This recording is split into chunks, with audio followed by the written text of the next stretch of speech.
Shalom, amados que nos siguen. Shabbat Shalom. Hoy es Shabbat 11 de Ab del año 5780 del calendario hebreo. Es 1 de agosto del año 2020. Este día vamos a hablar acerca del mes de Ab, del mes y del día de Ab, porque como ustedes saben acaba de pasar el ayuno del 9 de Ab, que tiene que ver con la destrucción del primer templo en el año 608, algo así, del calendario hebreo, antes del Mesías.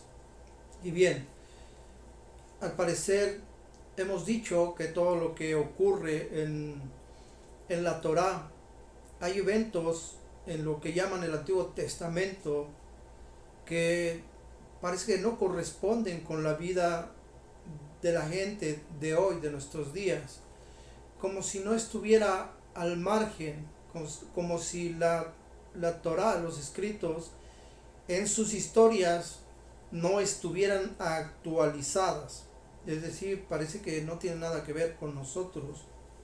Pero hemos dicho que en el sentido profundo de la Torá podemos ver cómo se van repitiendo los acontecimientos de la humanidad. Entonces, cuando usted pueda entender que estos eventos que se van desdoblando, ¿sí?, conforme pasa el tiempo, se van repitiendo, cada uno de estos eventos en realidad también va cambiando de nombre. Es la misma película, la misma obra, en diferente escenario, con diferentes actores, pero la esencia, el mensaje es el mismo, como lo hemos dicho en el tiempo de Pesaj. Bueno, también sigue ocurriendo Pesaj en nuestros días, conforme al calendario hebreo. Todos los acontecimientos se están repitiendo, es un ciclo. Esto en el hebreo le llaman el Gilgul. Entonces hay un Gilgul, un ciclo que se va repitiendo de acontecimientos.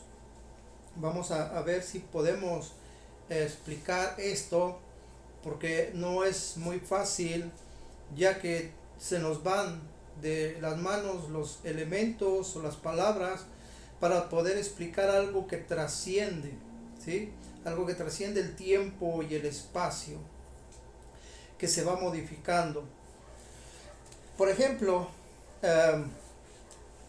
la mayoría de personas que leen la Torá, que leen la Biblia, se dan cuenta que hay 12 tribus.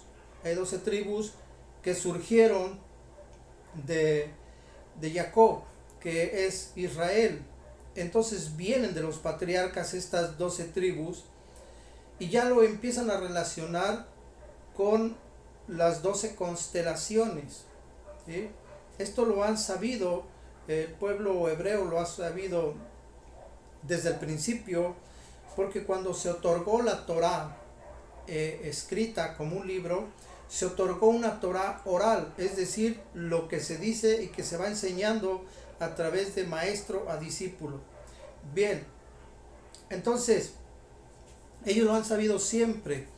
Es la mente fragmentada del ser humano el que ha impedido que este conocimiento se expanda y vaya también renovando no solamente el pensamiento del ser humano, sino también la conciencia y por lo tanto los eventos en el mundo. Estos eventos en el mundo están siendo fabricados por el ser humano, cada uno de ellos. Dice la Torá en algunas partes que llegó su maldad hasta Dios. Entonces es cuando Dios actúa o cuando Dios baja. Esto en realidad es una metáfora, ¿sí? Él está en la tierra y ha estado presente toda la vida, toda la existencia de la humanidad y de la creación, porque Él es Él en todas partes. Dios es todo en todo. Así que en ningún momento baja, porque siempre ha estado aquí. Cuando esta Torá dice que Dios bajó, en realidad es que la maldad del ser humano llega a un límite en donde nosotros como un estado de conciencia masivo, ¿sí? Estoy hablando de la humanidad, de la conciencia de la humanidad, se expresa, su libre albedrío le permite expresarse, por lo general son caminos de muerte. Se expresa y dice yo soy así, yo hago esto, yo tengo libertad. Ese libre albedrío por lo regular termina causándole un daño. No se da cuenta porque no son pensamientos, sentimientos, emociones y acciones que estén basadas en la justicia. Por lo tanto, la maldad del ser humano sube como una nube oscura, ¿sí? de maldad. Son pensamientos, son emociones y son acciones que llegan a un límite en donde no puede pasar porque es otra dimensión. En esa otra dimensión muy seguramente ya hay un tipo de santidad, hay una creación que no está contaminada, que no está pervertida. Por lo tanto el ser humano puede trascender. No solamente sus pensamientos actúan y sus emociones, sus acciones actúan dentro de su casa, con su familia, sino que estos trascienden los cinco sentidos, trascienden el espacio-tiempo donde vive, de tal manera que se nos hace difícil pensar que todo aquello que nosotros sentimos activa la energía o la irradiación de los astros, porque es difícil para la gente normal que se le ha prohibido toda la vida que la astrología es algo satánico. Bien, pues están destinados a no entender cómo funciona ni siquiera el sistema solar y cómo ellos tienen una correspondencia con el sistema solar. Estamos hablando de los astros no como una ciencia que involucra nuestras decisiones, sino como una estructura celeste que tiene una fuerza sobre el mundo, sobre la humanidad, sobre las personas, porque somos parte de esa estructura, somos parte de ese mecanismo. No enseñamos ni pretendemos enseñar algo de astrología para que la gente tenga en qué basarse para tomar decisiones. No es así, no es el caso. Lo que tenemos que entender es que ha estado presente la astrología en toda la historia de la humanidad, pero ha sido transgiversada, ha sido distorsionada, así como ha sido falseado el derecho en la justicia. El resultado es una injusticia a nivel mundial que nosotros vemos. Bien, entonces los astros tienen sus características, tienen su función, ¿sí? Y el ser humano tiene una interacción con ellos. Aunque estén arriba y nosotros estemos en el mundo, hay una interacción, ¿sí? De hecho, hablamos hace poco de un científico que se llama Saul Kuloff, que él diseñó y a base de sus estudios, porque es un científico, no es un aficionado a la astronomía, es un científico, y dedicó sus estudios a poder explicar un fenómeno que descubrió cuando los movimientos de Israel, digamos de Egipto, vamos a tener un punto de partida o una referencia, la salida de Egipto en Pesaj. Esos cambios que hubo en el desierto, las 42 estaciones donde el pueblo durante 42 veces cambió y trasladó sus tiendas de campaña de un lugar a otro. Tiene un sentido tan profundo esto y no lo explica la Biblia. En la Biblia que conoce la gente esto no aparece. Esto es algo que es la sabiduría del pueblo hebreo que ha sido transmitido en el Talmud, en la Torah oral, en aquella que dijo Yahshua, escucharon que se dijo la Torah oral. Bien, esas 42 estaciones tienen que ver con los 42 ingredientes o fuerzas, ¿sí? O energías o leyes, como la puede entender, con las cuales fue diseñado el universo. Son las 42 energías que contiene una gota de semen y nos van nos vamos dando cuenta entonces que son 42 movimientos en el desierto que fueron provocados por, según el científico, por movimientos astrales, alineaciones en los astros, en nuestro sistema solar, que tenían en base a ese tiempo una alineación, un movimiento, y abajo un pueblo de Israel que se movía de un lado a otro según la influencia, no la influencia astral, sino era una dirección divina, porque el pueblo de Israel no tiene masal, no tiene que ver con la energía de los astros, es la energía que está arriba de los astros, es decir, la del Todopoderoso, la que tiene un efecto sobre el pueblo de Israel, la dirección directa de Dios a través de las constelaciones y del sistema astral.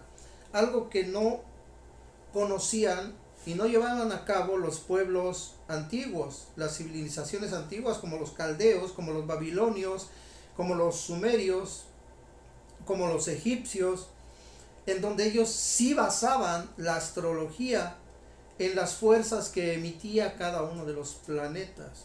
¿Quién les dijo a los griegos que Júpiter era el planeta más grande del sistema solar y que le llamaron un titán, un dios? ¿Quién les dijo a ellos? A los seres humanos no tenían, tenían inteligencia, no vamos a dudar de eso, pero no tenían el sistema, las herramientas o los mecanismos para ellos poder entender cómo funcionaba esto, ¿sí? Aunque la ciencia, la antropología y la arqueología han querido demostrar que ellos eran muy avanzados en sus métodos. Entendemos que ha habido una influencia externa que les ha ayudado a entender estos mecanismos.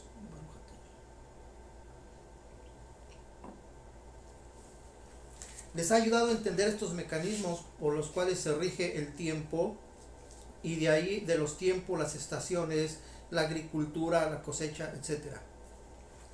Pero este científico desarrolló ese conocimiento para plasmarlo en un libro. Yo le perdí la pista, no sé si salió el libro, pero me sorprende cómo entonces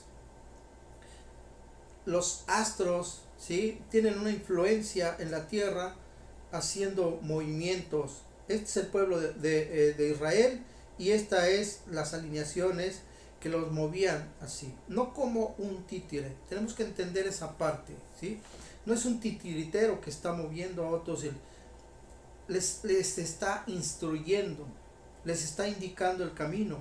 Ahí está en la Torá que lo que tenían que hacer. Primero se los decía por medio de Moisés, se lo explicaba Moisés a la gente: tenemos que trasladarnos, es hora de zarpar, es hora de estar detenidos, es hora de estar avanzando, ¿sí?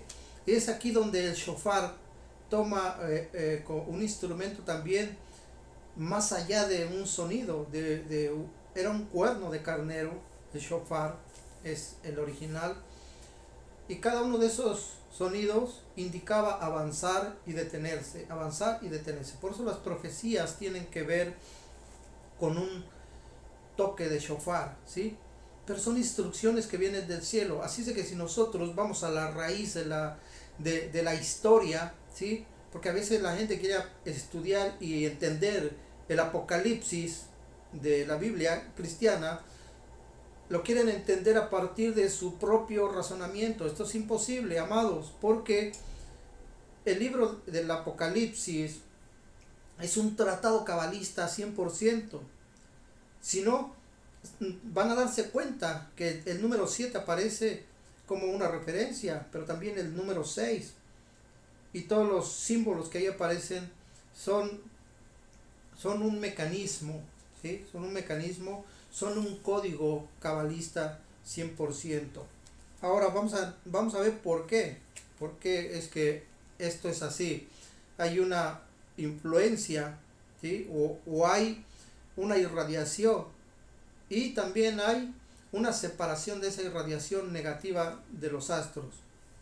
Ya hemos explicado por qué están contaminados los astros, a través de una energía llamada el Hasatán, que era una estrella hipergigante, supermasiva, que explotó antes de tiempo. Al explotar antes de tiempo, su irradiación, su materia fueron esparcidos. Esa irradiación, que es inteligencia, contaminó a todo el sistema de astros, de estrellas que estaban debajo de él. Es por eso que el profeta Ezequiel lo llama y dice que engañó a una tercera parte de las estrellas o de los hijos de Dios, que son las estrellas. En realidad es que los contaminó, los cargó de su energía negativa, y entonces los astros quedan contaminados, porque Dios no los hizo contaminados, no los hizo equivocados. Su creación no está equivocada. Tenía que llegar una energía muy fuerte de un nivel superior que él había creado, por supuesto, pero que al adquirir tal magnitud, porque dice el profeta que era el sello de la belleza, era perfecto, tiene muchos atributos. Usted lo va a ver allí en el libro de Ezequiel.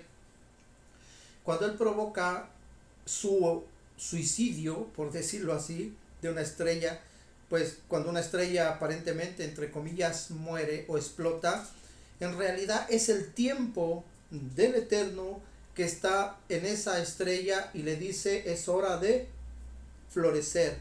Para nosotros es una explosión tremenda, una supernova, una kilonova en el cielo. En la creación es como un capullo que se abre, o una flor que se seca, se marchita y tira sus semillas. No más que nosotros vemos una magnitud muy poderosa, muy grande.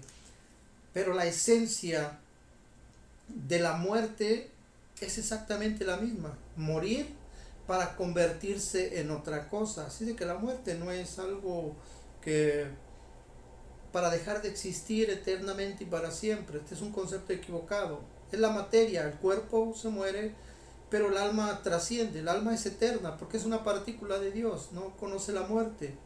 Lo que nosotros desconocemos es exactamente lo que pasa, porque si ni siquiera conocemos nuestra alma, ¿cómo vamos a entender qué es la muerte? ¿Sí? El alma es una partícula de Dios, es luz de Dios. Entonces, ¿Dios qué es? Es pura sabiduría, es puro conocimiento, es puro amor, es infinito, trasciende el tiempo y el espacio. Y si el alma humana son los hijos de Dios, somos hijos de Dios, entonces ¿qué hace el hijo? Se quiere asemejar al Padre. Recuerde las palabras de Yeshua: yo no hago nada que yo quiera hacer. Todo lo que yo digo es lo que dice el Padre. Todo lo que yo hago es lo que hace el Padre, ¿sí? En un sentido espiritual es difícil entenderlo, ¿sí? Pero él iba más allá. Él llevó a otra dimensión, porque a eso venía, ¿sí? No partió el mundo en dos, antes y después de la era común, nada más porque sí. Simplemente en un sentido espiritual vino a comenzar otra dimensión, porque todo lo que está revelado, que conocemos como revelado, no es nada más y nada menos que algo que está revelado dentro de lo que ya está terminado. Ahorita vamos a explicar ese concepto, porque es un concepto de dimensión. Lo que está, por eso dice el rey Salomón que no hay nada bajo el sol. No hay nada bajo el sol que sea desconocido, que no sea revelado, nada oculto que no se vaya a revelar. A mí me gusta hacerlo con la forma de una yud, ¿sí? Porque entendemos muchas cosas. La conciencia del Eterno como el inicio, la dimensión es la yud, ¿sí? Vamos a pensar que la yud es una dimensión o un bucle, una esfera, una sefirot, o como lo quieran entender. Y aquí el aspecto he dicho que la tafel es el aspecto de la muerte, la patita que detiene el tiempo o el espacio. Entonces nosotros vivimos aquí, entre el Aleph Bet, en este espacio del medio. El pasado, ¿sí? Es el pasado, y este sería el futuro para nosotros. El pasado y el futuro es lo mismo, porque ambos son atemporales, no existe el tiempo, deja de ser el tiempo. Entonces nosotros vivimos en el centro, ¿sí? Nosotros vivimos aquí en lo que llamaríamos el tiempo presente. El tiempo presente. Es por eso que las meditaciones cabalistas utilizan las letras hebreas, porque las letras hebreas trascienden el tiempo y el espacio, son las fuerzas con las que fueron creado el universo, esta dimensión donde vivimos nosotros, ¿sí? Siempre hemos dicho que se trata de elevar el alma para poder ser mejores personas, para entender a Dios y a entendernos a nosotros mismos, entender a la gente. ¿Cómo podemos amar a la gente si no nos entendemos a nosotros mismos? Necesitamos amarnos nosotros para poder amar a los demás, porque en la medida que me amo a mí mismo es la medida en la que amo a mi prójimo. Si me desconozco a mí mismo, el prójimo está peor, está más fregado, digamos. Bien, entonces en esta dimensión nosotros estamos viviendo el presente, pero el futuro y el pasado son exactamente el mismo, porque no hay tiempo, es atemporal. Esto es a lo que se le conoce como el 1%. Nosotros vivimos el 1%, y esta dimensión externa es el 99%. O sea, no conocemos nada, no entendemos nada, no sabemos nada. Podemos ver que en esta dimensión entonces pudiéramos ubicar aquí las 12 constelaciones. Fíjense lo que estoy diciendo. Alrededor de nuestra existencia, en el centro, ponemos las 12 constelaciones y nosotros en medio. Así es de que puede haber otras constelaciones que no conoce la ciencia, pero que ahí está. Esto nos da una ayuda a poder entender cómo es que funciona el universo, porque hay una influencia de los astros, porque somos parte de este 1%, somos parte de esta realidad, esta dimensión en la cual vivimos. Así de que para poder elevar el alma necesitamos profundizar en la dimensión en la que vivimos. Y cuando menos nos demos cuenta, ya hemos elevado el alma, porque empezamos a entender la dimensión donde vivimos. En el tiempo de Yeshua, ¿verdad?, aquel Cristo que crucificaron, se utilizaba el símbolo del pescado. Y toda la gente ha visto esto. En el cristianismo se utiliza el símbolo del pez. En realidad está haciendo alusión a la era en la que estaban viviendo, que es la era de Piscis, que era en el calendario hebreo más o menos es Adar, ¿sí? En el calendario hebreo es Adar, el mes de Adar. Y tenemos el mes de Nisan, que es anterior, que entonces es el mes de Aries. Si tomamos en cuenta que de Adán hasta nuestros días hay 6000 años, vamos a pensar que ya son los 6000 años, faltan 120 más o menos, 120 años, que es la víspera de Shabbat, es el tiempo que corresponde a la víspera de Shabbat. Si el día comienza a las 6, 7 de la tarde, en el calendario gregoriano comienza a las 12 de la noche. De las 7 a las 12 de la noche, ese espacio de tiempo son los 120 años, entonces, que faltan para el milenio. Pero prácticamente ya comenzó el día, ya comenzó el Shabbat milenial.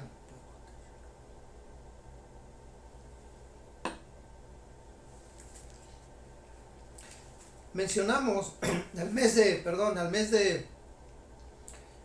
Adar, de Piscis, y al mes de Nisan, porque van correspondiendo también con los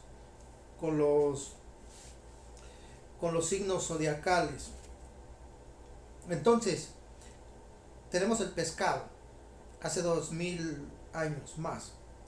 Pero anteriormente de Piscis era Nisan, Aries, que es el macho cabrío, el tiempo más o menos del rey Saúl, que es representado por el macho cabrío, quiero que sepa, ¿sí? Más atrás, el mes anterior, que es Iyar, que es la constelación de Tauro, ¿sí? Yo he dicho que en el idioma hebreo más antiguo es el paleohebreo. El toro era la letra Aleph, ¿sí? La letra Aleph. Entonces vemos cómo las eras están influenciadas por esa fuerza, la fuerza del toro. Esto en Egipto y los babilonios tenían toros, ¿sí? Era la fuerza del toro muy significativa, muy representante. Después viene la era de Capricornio, que es Aries, que es un macho cabrío. Después viene la era de Piscis, que es el tiempo de Yeshua, y que ahora acabamos de entrar a la era de Acuario, que es el hombre con el cántaro de agua, la Torá que se vierte sobre el mundo, el agua de la Torá que se vierte sobre el mundo. Vemos entonces cómo todo tiene una influencia de fuerzas. Si no le gusta la palabra astral, porque tiene que ver con astrología, utilice la palabra fuerza, una energía, ¿sí? De la cual está imbuido los astros. Son la creación de Dios, amado. Tiene que entender eso. No es una influencia satánica, porque entonces diríamos que los astros los creó el Hasatán, y no es así. Son simplemente que han usurpado, por ser inteligentes, por ser una energía inteligente, ha tomado posesión, ¿sí?, de los astros, porque sabe que tienen una influencia sobre la humanidad, porque de ahí fuimos creados. Nuestro cuerpo es una semilla cósmica, yo lo he dicho. Estamos hechos de estrellas, de polvo de estrellas, somos partículas de estrellas físicamente, somos hijos de las estrellas, mientras que en nuestra alma somos hijos de Dios. Por eso comenzamos hablando de este mes, porque estamos en el mes de Ab, ¿sí?, que representa a Leo. Fíjense qué cosa. Y porque en este mes, el 9 de Ab que acaba de pasar, se conmemora lo que fue la destrucción del primer templo, el 9 de Ab.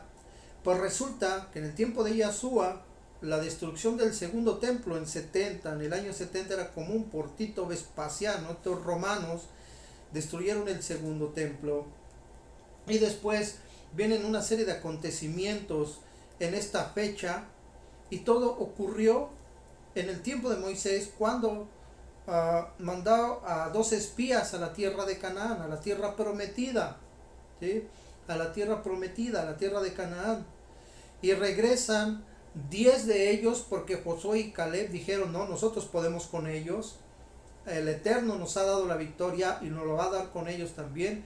Pero 10 dijeron que no, que eran como langostas, que había gigantes allí y que los iban a destruir.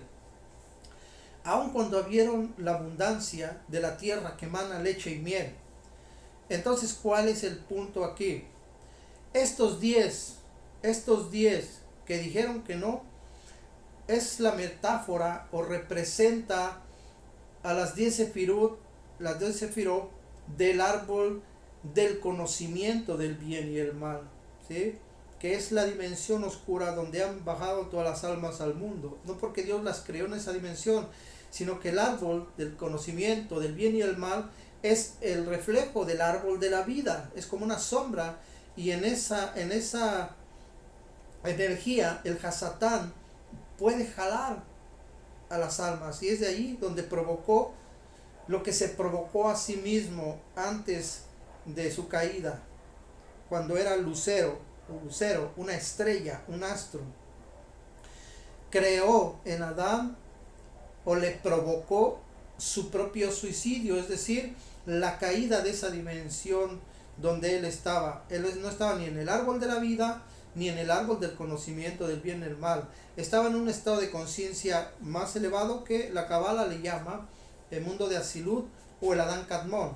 Bien, cuando bajan estas almas a través del árbol del conocimiento del bien y el mal, él muere en el cielo y nace en una dimensión física en donde ahora él está debajo de esta fuerza del Hasatán, una fuerza negativa, y por lo tanto los astros son parte de su dominio, no de su reino, no le pertenecen. Los ha secuestrado a algo que estaba debajo de él, pero que él mismo corrompió. Espero me explique con este concepto.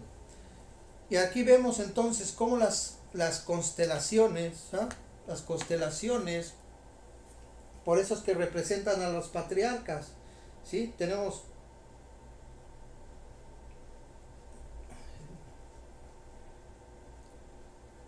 las constelaciones y el ser humano en el centro. Y hay una influencia de esas constelaciones, son fuerzas, ¿sí?, en donde han sido secuestradas por causa del Hasatán energías negativas que han tomado posesión de donde nosotros venimos, de nuestra, se puede decir desde nuestro vientre cósmico, si así lo podemos llamar.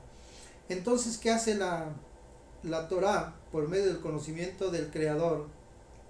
Lo que hace pues es poner a uno de los patriarcas, ¿sí?, en cada constelación. Y por eso tenemos 12 tribus. 12 tribus que no son hombres, después de morir ya no son hombres, son estados de conciencia que fueron llevados a cada una de esas constelaciones para estabilizar la energía de ese lugar. Los 12 patriarcas van a tomar posesión de cada constelación a través de su energía, de su alma, un alma elevada, por supuesto, a estabilizar esa constelación. Entonces vemos que esas constelaciones, una vez que elevan o estabilizan su fuerza, van a tener un efecto de regreso hacia la tierra, un efecto de bendición, ¿sí? Esta es la estructura de las 12 constelaciones y de los 12 patriarcas, ¿sí?, para poder regresar al mundo una energía de bendición. Entonces se da cuenta que es un flujo y reflujo, como respirar, es un flujo y reflujo. Entonces así funciona de esa manera, y es por eso que tenemos que hablar de las constelaciones, tenemos que hablar también de los astros, porque encierran el conocimiento de donde venimos, de donde fuimos diseñados, de donde fuimos creados, de donde el Eterno hizo nuestra biología humana. Entonces, que es el mes de Ab, representa al león, ¿sí? Y el 9 de Ab, que es un día de desgracia en la historia del pueblo judío, se conmemora porque de esa oscuridad, de ese luto, de esa desgracia, de esas tinieblas que también son representadas por el luto de la pérdida de un ser querido, son asemejadas a las pérdidas de un ser querido, no se conmemora a una piedra sobre otra que formaba un templo de piedra, no es ese el caso, sino la espiritualidad que encerraba ese cuerpo llamado templo. Así es de que ahorita empezamos a ver por qué, ¿sí? ¿Por qué dice el Zohar que la luz que proviene de la oscuridad tiene más fuerza que la luz que proviene de la luz? Porque la luz que proviene de la oscuridad es la luz de nuestra alma, que surge a partir de las tinieblas del luto, del dolor, del desastre y de la desgracia. Algo que tenemos que transportar a nuestros días. Porque yo he visto durante estas semanas que ya hay muchos problemas por el confinamiento y porque los niños están teniendo un efecto psicológico en sus casas, que se están diciendo que mejor quisiera ser los niños, ¿va? Que los niños están diciendo que ellos mejor quisieran ser un perro o un animal que andan en la calle y que nadie les dice nada y pueden andar sueltos en la calle. Los padres están viendo un efecto psicológico en ellos, pero, amado, voy a decirle algo. Este confinamiento lo permitió el Eterno, porque hay mucha gente que está despertando en ese confinamiento en sus casas, están razonando, se están preguntando lo que no se preguntaban cuando no tenían tiempo de hacerlo por causa de la inercia del trabajo y del movimiento. Así es de que dice el maestro que al que tiene se le dará más, pero al que cree tener se le va a quitar, se va a quedar vacío, ¿sí? Así es que hay gente que dice que tiene fe, que cree en Dios, pero realmente no trasciende en su alma Neshama. Entonces hasta lo que cree tener se le va a quitar, ¿sí? Porque no profundiza, no va más allá, no basta con la fe. La fe no es otra cosa que un objetivo a distancia. Yo creo en algo que va a ocurrir, que va a pasar, pero es mucho más agradable cuando eso que va a ocurrir, que va a pasar, lo empiezo a fabricar ahorita, lo empiezo a crear, lo empiezo a materializar y lo traigo a mi mundo presente. Entonces yo ya no vivo de la fe esperando que ocurra o que Dios diga si es su voluntad lo que tiene que pasar. Tenemos que despertar nuestra mente, nuestra conciencia, ¿sí? Porque esto es el mes de Ab. Esta es la fuerza del mes de Ab, de Leo, ¿sí? Es en esta oscuridad, en esta desgracia, o como el pueblo judío lo ha enseñado a través del luto, ¿sí? Que la oscuridad de la enfermedad no solamente representa a un templo destruido. Ese templo destruido representa la muerte de un aspecto físico y el nacimiento de un espiritual. No podía el Eterno permitir la destrucción de un templo físico sin que Él estuviera ya organizando y estructurando un templo espiritual. Mientras una cosa se destruye, otra está naciendo. Exactamente como funcionan los ciclos de la vida en las plantas, en los animales, en todas partes. El universo está lleno de ese ciclo de algo que muere para darle inicio a otra cosa que cada vez es más perfecta, más bella, y por ser más perfecta, más bella, se convierte en algo eterno que a su vez se va a convertir de más bello, más eterno, más perfecto a algo infinito. Eso es lo que nos quiere enseñar el Creador. Se destruyó el primer templo para empezar a construir un templo más espiritual. Se destruyó el segundo templo, que viene a representar el alma Ruach. Uno representaba al alma Nefesh, el otro representaba al alma Ruach, y que ahora se hace un tercer templo que representa al alma Neshama. Un templo espiritual basado en el conocimiento y en el entendimiento del Creador. Así que este mes de Leo, el mes de Av, del mes hebreo de Av, es cuando el león ruge con más autoridad. Los mismos rabinos, el pueblo de Israel, dice que Mashiach nace en Tisha B'Av, en el 9 de Av, es decir, donde más luto y más dolor cree la gente que hay, ¿sí? Porque lo que está surgiendo es la oscuridad. De la oscuridad lo que está surgiendo es la luz. Nuestra alma está en esa oscuridad y va a resurgir. Así que, amados, termino con un dicho que dicen los maestros rabinos, de no perseguir, que es mejor perseguir a un león que perseguir a una mujer.